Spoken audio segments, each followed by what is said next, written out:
महाराज जी शास्त्रों में अपकर्षण उत्कर्षण का क्या मतलब है? हाँ, कर्म सिद्धांत में उत्कर्षण अपकर्षण का वर्णन आता है।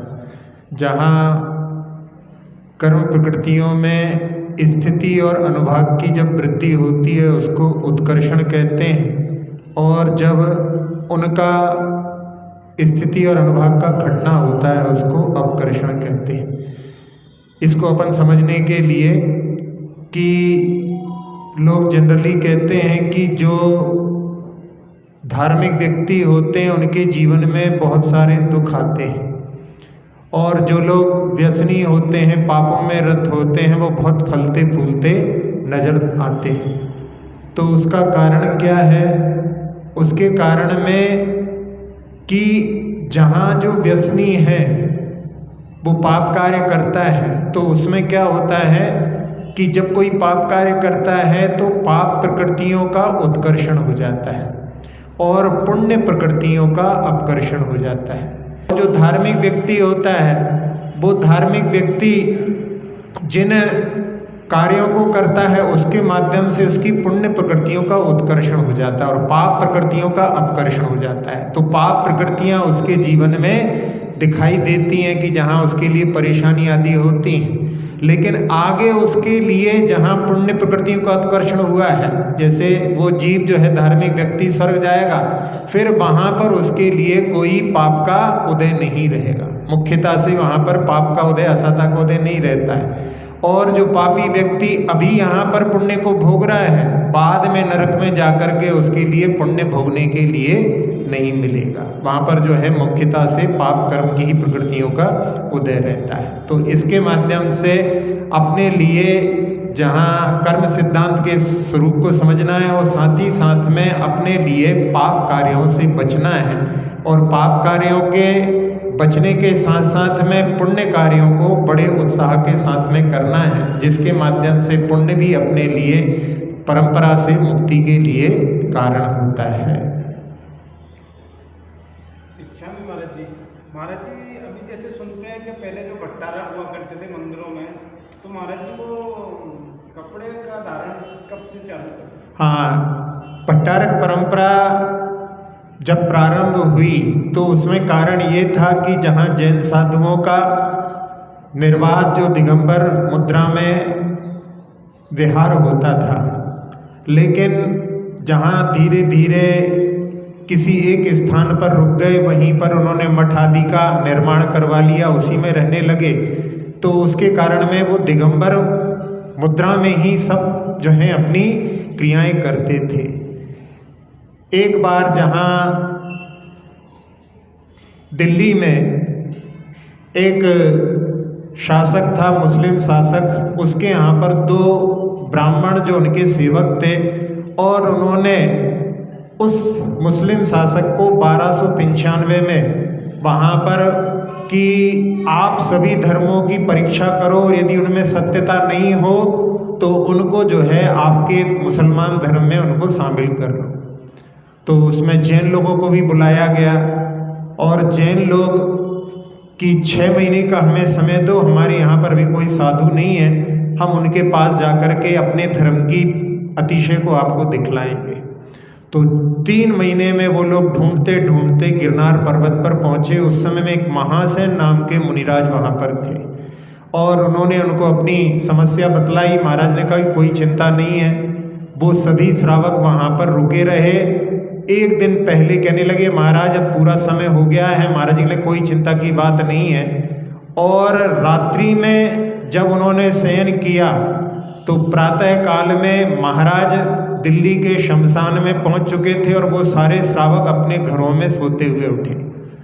और उसी दिन किसी सेठ के पुत्र को सर्प ने डस लिया था, तो वो वहाँ पर शमशान में उनको लेकर के आए थे। महाराज जी ने कहा कि ये जो है मरण को प्राप्त नहीं हुआ है। तो उस समय में महाराज जी ने उसके लिए अतिशय के माध्यम से उसको जीवित कर दिया। तो वो वहाँ पर उनकी प्रसिद्धि सब जगह फैली। फिर वहाँ जो बादशाह और वो दोनों विप्र उनके साथ में महाराज के दर्शन करने के लिए आए, और महाराज ने उस समय में अपने ज्ञान के माध्यम से दोनों विप्र महोदयों को हरा दिया। और फिर उस समय वहाँ पर बादशाह ने उनकी जो है प्रसिद्धि को स्वीकार करके और उनके अतिशय के माध्यम से जैन धर्म की जो है प्रसिद्धि को स्वीकार कर लिया। बाद में उनके जो शिष्य हुए, फिरोज शाह तुगलक का राजा गया था, तो उन्होंने उनकी बेगमों के दर्शन के लिए उनसे कहा कि हमारी बेगम आपको दर्शन करना चाहती हैं, लेकिन दिगंबर मुद्रा में दर्शन करने में हमारे यहाँ निषेध है। तब कहते हैं कि उनके शिष्य ने वस्त्र को धारण कर लिया था। तो तब से जो है वहाँ पर उन्होंने, भट्टारकों ने वस्त्र को धारण किया। ऐसा जो है एक ग्रंथ जो कि शीतल प्रसाद जी ब्रह्मचारी का लिखा हुआ, जो माणिकचंद सेठ के बारे में लिखा है उन्होंने, दानवीर जेपी के बारे में, उसमें ऐसा वर्णन आया है। इसका मतलब है कि वो 1300 लगभग उसमें 14वीं शताब्दी में ये जो है भट्टारकों ने वस्त्रों को धारण किया था। महाराज जी, जैसे अभी मंदिरों में परिग्रह की कोई सीमा होती है, कितना होना चाहिए? हाँ, जहाँ मंदिरों में जो आय होती है उसका क्या प्रयोग करना चाहिए, कितना प्रयोग करना चाहिए, उसको कितना संभाल करके रखना चाहिए। क्योंकि जहाँ मंदिरों में ट्रस्ट के पास में बहुत सारा यदि धन हो जाता है तो उसके कारण में कई विवाद भी प्रारंभ हो जाते हैं। तो उसका सही जो है मंदिरों के जितने कार्य हैं उनमें सही उसका जो है प्रयोग करते रहना चाहिए। और साथ साथ में जहाँ कोई बड़े ट्रस्ट होते हैं उनके लिए, जहाँ कोई आसपास में जिनके यहाँ परेशानी हो उनके लिए भी सहायता देना चाहिए। नहीं तो जिसके माध्यम से आपने जितना जो धन अर्जन किया है, जहाँ जितने बड़े ट्रस्ट होते हैं उनके इलेक्शन में उतने ज़्यादा जो है वहाँ पर विवाद होते हैं। तो धन के कारण में विवाद होते हैं, इसलिए धन का जहाँ संग्रह किया जाता है उसके कारण में परेशानियाँ होना स्वाभाविक है। इसलिए जो धन की आय होती है उसका समुचित वितरण भी करने के लिए प्रयास करना चाहिए। कई जगह ऐसी दिलेरी दिखाई कि जहाँ बड़े ट्रस्ट ने कोई नया छोटा मंदिर बन रहा था, उनके पास में पैसों की कमी थी, उन्होंने उनके लिए कहा कि आप लोग इसमें से ले जाओ और यदि आ जाए तो वापस कर देना, नहीं आया तो कोई बात नहीं। तो ऐसा जो है दिलेरी रख कर के बड़े ट्रस्टों को काम करना चाहिए, जिसके माध्यम से और सारे सब जो है मिल कर के, अलग अलग ट्रस्ट ना बना करके एक ट्रस्ट में सारे मिल कर के कार्य करें। उनकी उपशाखाएं बना करके यदि कार्य करें तो उसके माध्यम से आपस के विवाद भी बहुत सारे सुलझ सकते हैं। महाराज जी, जैसे मंगल कलश में खाद्य पदार्थ होते हैं, ड्राई फ्रूट वगैरह है, तो इसको खा सकते हैं क्या? जैसे कहते हैं कि मंगल कलश में खा लेते हैं, उसमें अच्छी। वैसे जो है धार्मिक जो कार्यक्रम होते हैं उनमें जो है मंगल कलश आदि में खाद्य सामग्री आदि रखना ठीक नहीं, क्योंकि खाद्य सामग्री में जीवों की उत्पत्ति होना स्वाभाविक रहती है। उसमें तो ऐसे पदार्थ रखना चाहिए जिसमें कि जीवों की उत्पत्ति ना हो, क्योंकि जहाँ चतुर्मास कलश 4 महीने तक रखा रहता है, आपके विधान में भले ही जो है थोड़ी सी देर के लिए समझ लो 2 दिन का भी होता है, कभी 1 दिन का भी होता है, 8 दिन के विधान होते हैं, पंचकल्याणक में 5 दिन के होते हैं, तो उनमें तो जो है इतना जो है संभावनाएं नहीं रहती हैं। लेकिन चातुर्मास आदि कलश में जो रहते हैं उनमें जीवों की उत्पत्ति होना स्वाभाविक है इतने लंबे समय में, इसलिए उसमें खाद्य सामग्री का प्रयोग नहीं करना चाहिए। और वैसे जो है केवल उसी की सामग्री को खाने के लिए अपने यहाँ कोई विशेष जो है वर्णन ऐसा नहीं आया है। अपने यहाँ वैसे ही जो है खाने पीने में तो वैसे बहुत सब लोग संपन्न होते हैं, उन कलश में जो है अपने लिए पवित्र ऐसे पदार्थों को रखना चाहिए जिसमें खाद्य सामग्री ना हो। तो खाने आदि की बात अपने यहाँ तो त्याग की बात कही जाती है, खाने पीने के विषय में जो है अपने यहाँ पर जो है उसके लिए मतलब त्याग का ही जो है महत्व है, खाने पीने का महत्व नहीं है। अच्छा महाराज जी, जैसे कई बार देखा गया है समाज में जो धर्म करते हैं हम लोग, उन पर लोग ज़्यादा नज़र रखते हैं, उनकी कमियों को देखते हैं, उनकी आलोचना करते हैं, तो इससे इनका क्या फल है? हाँ, जो व्यक्ति जहाँ धार्मिक होता है वो सबके नज़रों में आता है। पाप करने वाला तो छुप कर के पाप कर लेता है, लेकिन धार्मिक व्यक्ति सबके सामने रहता है। और जहाँ ईर्ष्या का जो क्षेत्र होता है, व्यक्ति धार्मिक क्षेत्र में जो है ईर्ष्या ज़्यादा करते हैं, जहाँ दूसरों के जो है देख कर के और उनके गुणों को ग्रहण करने की दृष्टि कम होती है, दोषों को ग्रहण करने की दृष्टि ज़्यादा होती है। तो उसके कारण में व्यक्ति जो है ईर्ष्या करता है, दोषों को देखता है। और कोई भी व्यक्ति जो है पूर्णतः परफेक्ट तो होता नहीं है, गलतियां तो स्वाभाविक रूप से सबसे होती हैं। तो उसके कारण में व्यक्ति जो है वहाँ पर उनकी कुछ गलतियों को देख करके और उसको जो है प्रचारित करता है, उसके माध्यम से वो अपना ही पतन करता है। क्योंकि जहाँ जब अपन किसी के दोषों का वर्णन करते हैं तो उसके माध्यम से अपने पास भी जो है समीचीन श्रद्धा का अभाव हो जाता है। क्योंकि जहाँ निंदा की बात होती है वो केवल मिथ्या दृष्टि ही करता है, सम्यक दृष्टि कभी किसी के दोषों का वर्णन नहीं करता। जहाँ आप लोग शांति पाठ रोज पढ़ते हैं उसमें आता है दोष वादे च मौनम, मैं दोषों के कहने में मौन रहूं। इस प्रकार की जो है भावनाएं प्रतिदिन शांति पाठ में पढ़ते हैं। दोष ढांकू सभी का जो हिंदी में बोलते हैं। तो उसके माध्यम से अपने लिए दोषों का प्रचार करने से बचना चाहिए और ईर्ष्या न रख करके उनके गुणों की ओर दृष्टि रख करके, जहाँ गुणों की ओर दृष्टि रखी जाती है उसके माध्यम से अपने अंदर भी गुणों का प्रादुर्भाव होता है। यदि अपन दोषों पर दृष्टि रखेंगे तो उसके माध्यम से अपने अंदर दोष भी आ जाते हैं। तो इसलिए अपने लिए इस प्रकार के कार्य से बचना चाहिए, क्योंकि इसके माध्यम से अपना ही अहित होता है। अपने लिए मंदिर आदि में आकर के अच्छी जो है दृष्टि बना करके, सकारात्मक सोच रख करके सबके गुणों की ओर दृष्टि रखें तो उसके माध्यम से अपना हित होगा। नहीं तो अपन मंदिर में आकर के भी पाप का अर्जन करके अपना अहित, जबकि क्षेत्र ऐसे पवित्र क्षेत्रों पर यदि अपन इस प्रकार की भावना रखते हैं तो उससे अपना ज़्यादा अहित होता है। इच्छा भी महाराज जी जैसे कहते हैं, दिखते हैं जैसे जज वगैरह होते हैं जो अपराधियों को सजा देते हैं, पुलिस वाले आते हैं, बगैर हिंसा के उनकी नौकरी चल नहीं सकती। तो ऐसे में क्या करना चाहिए कि हिंसा भी नहीं हो और कोई कसाई भी कैदियों के प्रति नहीं आया, तो ये नौकरी करनी चाहिए या नहीं?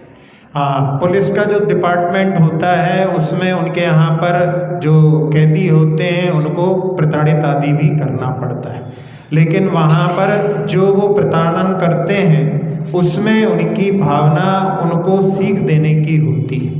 उनकी जो हिंसा है वहाँ पर विरोधी हिंसा है। उनकी हिंसा अहिंसा की प्रतिष्ठा के लिए होती है। वो किसी से यानी अपना जो है कोई बैर रख करके उसके लिए यदि प्रताड़ित करते हैं तो फिर उनके लिए वो हानिकारक होता है। लेकिन जहाँ वो अहिंसा की प्रतिष्ठा के लिए ऐसा कार्य करते हैं तो उसके माध्यम से बाकी सब लोग जो हैं चैन से रहते हैं, इसलिए उनको उसमें जो है दोष नहीं लगता। लेकिन जहाँ अपन देखते हैं कि कई बार जो है उन लोगों की भी कुछ ऐसे कार्य हो जाते हैं जिसके माध्यम से उनकी बदनामी भी होती है। लेकिन कई ऐसे भी अच्छे उदाहरण अपने लिए मिलते हैं जिसके माध्यम से उनका जो प्रशासन बहुत अच्छा रहा, जिसमें किरण बेदी आदि हैं जिन्होंने जो है अपने एडमिनिस्ट्रेशन के माध्यम से बहुत सारे लोगों के लिए, जो कैदी आदि हैं उनके भी उत्थान के लिए बहुत सारे कार्य किए। आजकल भी जहाँ जेलों में ऐसे कार्य हो रहे हैं जिसके माध्यम से हथकरघा आदि के माध्यम से कैदी भी अपने जीवन को बहुत अच्छी तरह से जो है अपने परिवर्तन कर रहे हैं। तो ऐसे जो है कार्यों को करके भी उनके लिए यहाँ पर मतलब दिल से जो है उनके प्रति जो है सुधार का भाव जिनके मन में है, तब उस समय में उनके जो प्रताड़न है उसके माध्यम से उनके ऊपर कोई उंगली नहीं उठाता। लेकिन यदि मन में उनके यदि वहाँ पर कुछ इस प्रकार का द्वेष भाव आदि होता है तो उसके कारण में ऐसी स्थितियाँ भी बन जाती हैं। उनसे जो है बचने का प्रयास करना चाहिए।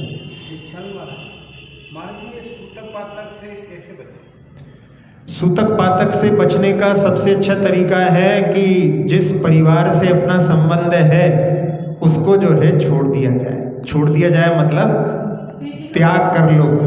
त्याग करके जो है संसार से जो है मोह का त्याग करके यदि दीक्षित हो जाते हैं तो ही अपन सूतक पातक से बच सकते हैं।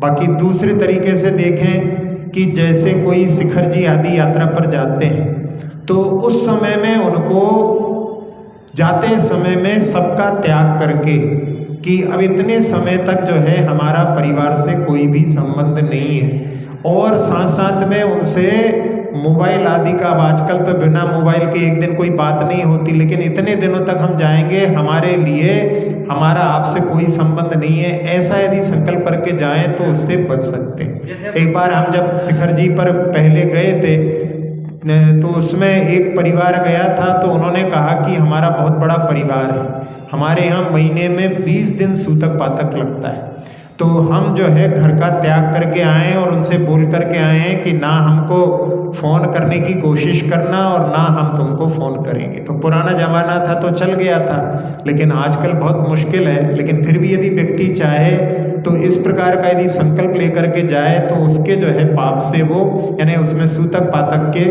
चंगुल में आने से बच सकता है। लेकिन जहाँ सूतक पातक का भी वर्णन आगम में आया है और उसका जो यदि पालन नहीं करते हैं तो कुभोग भूमि में जन्म होता है, इसलिए इनका पालन करना चाहिए। आचार्य कहते थे कि दोनों में जब कोई व्यक्ति के लिए जहाँ पुत्रादि की प्राप्ति होती है तो वो फूल जाता है और जब किसी की गमी होती है तो कूलने लगता है, तो दोनों स्थितियों में वो धर्म अच्छी तरह से करने में समर्थ नहीं होता। इसलिए दोनों का जो है महत्व है, इसलिए दोनों का पालन करना चाहिए। लेकिन जहाँ आपने जो प्रश्न किया है उनसे कैसे बचें, तो उसके लिए तो जो है सबसे अच्छा जो तरीका वही है कि जो लोग यदि दीक्षित हो जाते हैं फिर उनको परिवार से संबंध ना रहने के कारण में कोई सूतक पातक नहीं लगता।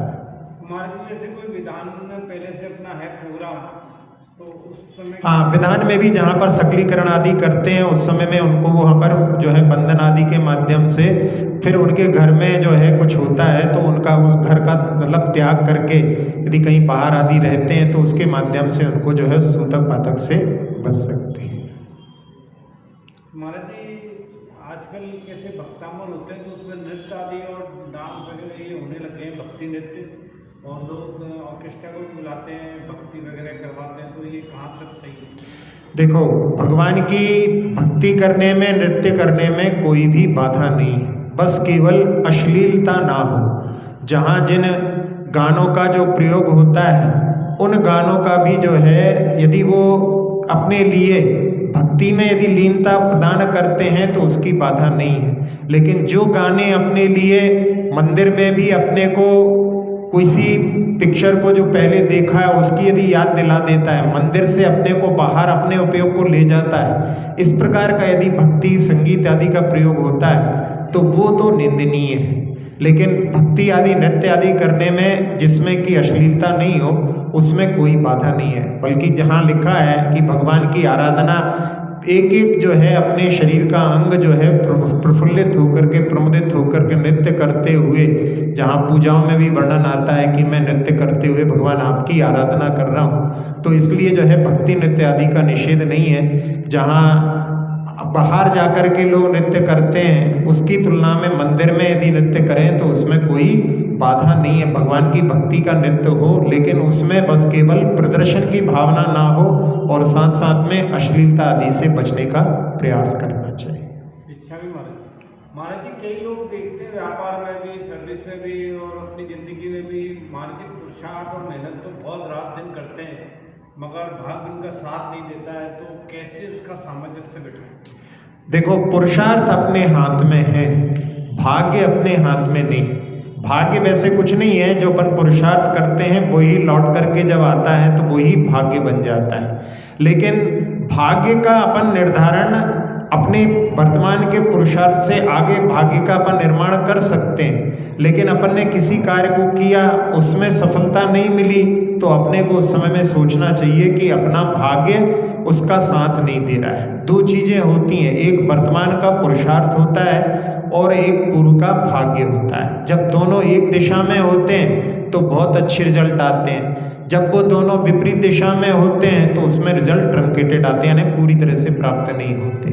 तो यही अपने को सोचना चाहिए उस समय में कि अपना जो पुरुषार्थ है अभी पूर्ण जो है नहीं हुआ है, अपने को और पुरुषार्थ करना है, उसमें हताश नहीं होना चाहिए। लेकिन उसके बाद पुरुषार्थ करने के बाद में भी यदि पूर्ण सफलता नहीं मिले तो उस समय में अपने लिए ऐसा सोचना चाहिए कि अपन ने पूर्व में जो है इस प्रकार का पुरुषार्थ नहीं किया है, उसके कारण में वो अपने लिए बाधा उत्पन्न कर रहा है, लेकिन अपन उसमें जो है पुरुषार्थ बार बार सत्पुरुषार्थ करते रहें तो धीरे धीरे सफलता अवश्य मिलती है।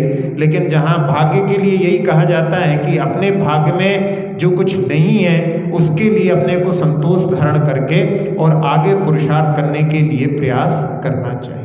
महाराज जैसे कई लोग कहते हैं कि इसका कोई ग्रह खराब है, इसका शनि भारी है, इसका मंगल भारी है, तो ये सही है कि जैन शास्त्र के अनुसार? नहीं, वैसे ज्योतिष का भी वर्णन जो है, जैन ज्योतिष का भी वर्णन जिनागम में है, लेकिन ज्योतिष के ज्ञाता जो हैं बहुत अच्छे जो हैं बहुत कम होते हैं। अधिकतर तो जो लोगों के लिए वो वहाँ पर उनकी कुछ कमजोरियों का फायदा उठा करके वो वर्णन करते हैं कि आपके परिवार में कोई व्यक्ति आपके प्रति जो है कुछ ऐसा कार्य कर रहा है जिससे आपका घाटा हो रहा है, तो इस प्रकार की बातें करके वो जो है आपकी कमजोरियों का, मानसिक कमजोरियों का फायदा उठाते हैं। तो इन पर जो है ज़्यादा विश्वास ना रख करके अपने लिए अपने पुरुषार्थ करने में विश्वास रखना चाहिए। इनके चक्कर में पड़ते हैं तो बहुत सारे लोग जो हैं वहाँ पर उन्हीं चक्करों में, और बल्कि जो है अपने जो रिश्तेदार हैं उनके प्रति वहाँ पर अविश्वास की स्थिति को प्राप्त हो जाते हैं, और अपने पुरुषार्थ में जो है वो समीचीन पुरुषार्थ ना करके केवल इन्हीं चक्करों में फंस करके और कई बार जो है उल्टे सीधे कार्यों में लग जाते हैं। इसलिए अपने को समीचीन पुरुषार्थ करना चाहिए, इन पर जो है ज़्यादा विश्वास नहीं करना चाहिए। हमारे जैसे परिवार में कोई बच्चे हैं, माँ बाप हैं, पत्नी है, उनके पुण्य से भी तरक्की होती है या उनके भाग्य लगता है? हाँ, सबका जो है सामूहिक जहाँ परिवार होता है सबके जो है अपने अपने मतलब भाग्य मिले रहते हैं। वैसे तो जहाँ कहा जाता है एकत्व भावना में कि जीव अकेला ही अपने सुख दुख को भोगता है, लेकिन जहाँ परिवार होता है, जब जैसे किसी व्यक्ति के लिए यदि अच्छे नंबरों से पास होता है तो पूरे परिवार में हर्ष होता है। यदि कोई व्यक्ति जब कभी कोई व्यसन आदि में पुलिस के द्वारा पकड़ा जाता है तो पूरे परिवार को वहाँ पर लज्जित होना पड़ता है। तो इस प्रकार से सामूहिक भी जो परिवार होता है, क्योंकि परिवार में जब सब लोग एक साथ में मिलकर के जहाँ एकत्रित हुए हैं तो उनके आपस में भी उनके निमित्त नैमित्तिक संबंध होते हैं, तो उसके माध्यम से भी कार्य होते हैं। लेकिन जहाँ अध्यात्म की दृष्टि से देखा जाता है तो व्यक्ति जो है दूसरों पर दोष ना दे करके, जो भी यदि गलत कार्य होता है उसकी जिम्मेदारी स्वयं अपने को उठानी चाहिए, और जहाँ किसी दूसरे के माध्यम से यदि सफलता मिलती है तो उसका श्रेय दूसरों को देने में अपना जो है कर्तृत्व बुद्धि से बचना हो जाता है। तो उसमें तो श्रेय दे दे भैया सबके निमित्त से हो गया, उसमें यदि कहो कि नहीं मैं ही करने वाला हूँ तो अहंकार उत्पन्न होता है। तो उस समय में अपन जो है अच्छी जो है दृष्टि यही कहलाती है कि अपन दूसरों को श्रेय दे दो कि सबके निमित्त सबके पुण्य से ये कार्य हो गया। और जहाँ कभी कोई गलती हो जाती है तो उसमें श्रेय कि भाई मेरे द्वारा गलती हुई है ऐसा मान कर यदि चलता है तो वो धर्म की दृष्टि को सही स्वीकार करने वाला होता है। उसके माध्यम से उसका जो है अहित नहीं होगा, उसके माध्यम से उसका उत्थान होगा।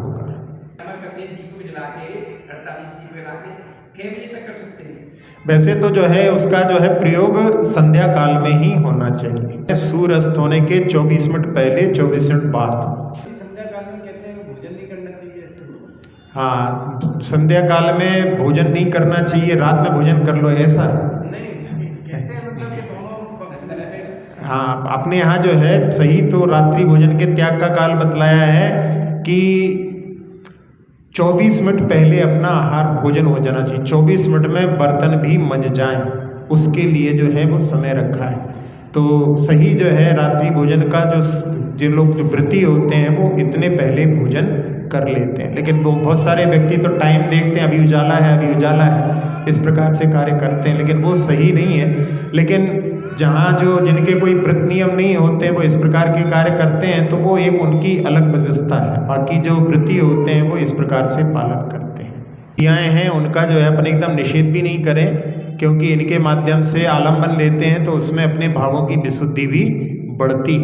तो अपन केवल इसको जो है दीपक जलाने से हिंसा ही होती है ऐसा नहीं, अपने बहुत सारे कार्यों से हिंसा होती है, लेकिन अपन उसको जो है हिंसा ना गिन करके केवल जहाँ धार्मिक क्षेत्रों में जो है उसको अपन हिंसा के रूप में ग्रहण करते हैं, ये ठीक नहीं है। लेकिन जहाँ जब बरसात आदि का समय हो, बहुत सारे जीव हो रहे हैं, उस समय में यदि त्रस हिंसा होती है तो फिर उस कार्य को नहीं करना चाहिए। लेकिन जहाँ त्रस जीवों की हिंसा नहीं हो रही है उसको आप बचा करके यदि करते हैं तो उसमें जो है कोई बाधा नहीं, उसके माध्यम से आराधना करने में विशुद्धि बढ़ती है, उसको कर सकते हैं। प्राप्त करना चाहते हैं, शांति को प्राप्त करना चाहते हैं, अपने घर की कोई जिम्मेदारी को जब पूर्ण कर लेते हैं तो एक शांति की अनुभूति उनके लिए होती है। लेकिन इससे ज़्यादा सुख की या शांति की अनुभूति उन लोगों के लिए होती है जिनसे अपना कोई संबंध नहीं होता, लेकिन उनकी भी यदि कोई संकट आदि को दूर कर देते हैं, उसके बाद में जो सुख और शांति की प्राप्ति होती है वो अपने स्वयं के कार्य के बाद में वैसी शांति की प्राप्ति नहीं होती। ये दो प्रकार की शांतियाँ तो जो है सामान्य श्रावक लोग प्राप्त कर लेते हैं, लेकिन एक शांति जो अलौकिक है, अतीन्द्रिय है, वो जब श्रवण अपने आत्म ध्यान में लीन होते हैं उस समय में उनको जो शांति की प्राप्ति होती है उसका जो है अनुभव करना श्रावकों के लिए संभव नहीं। लेकिन जो दो प्रकार की शांतियाँ जो अपने कर्तव्य को पूर्ण करके और साथ साथ में जिनसे अपना संबंध नहीं है उनके प्रति भी अपन कुछ कर सकें, इस प्रकार की दया की भावना, करुणा की भावना जब जीवन में होती है तब जीवन जो है एक मानवता से युक्त कहा जाता है। इसलिए आचार्य जी ने खाई को लिखा है कि पर की पीड़ा अपनी करुणा की परीक्षा लेती। जहाँ दूसरे की पीड़ा को देख करके यदि अपना हृदय पसीजता नहीं है तो इसका मतलब है करुणा का अभाव दिखलाता है। तो जहाँ ऐसी परिस्थितियाँ बनती हैं उनके लिए जो तत्पर होकर के कार्य करते हैं तो ऐसे लोगों का स्मरण भी अपने लिए मन में प्रसन्नता से भरने वाला होता है। तो अपने लिए ऐसे कार्यों को जिसमें कि जिनसे अपना संबंध नहीं है उनके प्रति भी, जहाँ जैसे जो गौशालाएँ आदि होती हैं, पशुओं के ऊपर जो संकट होते हैं, अपना उनसे कोई संबंध नहीं है लेकिन फिर भी उनके संकट को दूर करने के लिए लोग प्रयास करते हैं। तो ऐसे जो करुणा दान में जो तत्पर रहते हैं वो जो है इसी प्रकार के सुख को प्राप्त करते हैं। एक व्यक्ति जिसने पता पड़ा उसको कि जहाँ नदी के माध्यम से बांग्लादेश बहुत सारी गायों को बहा दिया जाता है और वहाँ पर उनको पकड़ करके उनका बूचड़ खाने में उनका वहाँ पर वध होता है, तो उनको रोकने के लिए भी उस व्यक्ति ने वहाँ पर जा कर के उनको रोकने का प्रयास किया। तो ऐसे जो प्रयास करते हैं उसमें जो उनके लिए जो सुख की, आनंद की अनुभूति होती है वो अपन शब्दों में बयान नहीं कर सकते। तो ऐसे जो है कार्यों को भी करने के लिए अपने लिए प्रयास करते रहना चाहिए। अक्षर पद मात्रा से दूषित वचन अगर मनहीन रहे और प्रमाद कषाय के वश में सम्यक अर्थ विलीन किए, जिन वाणी माता मेरी उन सब त्रुटियों को क्षमा करें, दे आशीष शीघ्र हम सबको केवल लब्धि रमा मिले, प्राप्त हमें हो बोधि समाधि परिणामों की शुद्धि हो, निज आत्म उपलब्ध हमें हो, शाश्वत सुख की सिद्धि हो, चिंतित वस्तु दात्री माता चिंतामणि उपमा भाति, करूं वंदना पूर्ण विनय से चरण रखूं मैं ये पाती, कर जिन वाणी स्तुति तन की ममता टा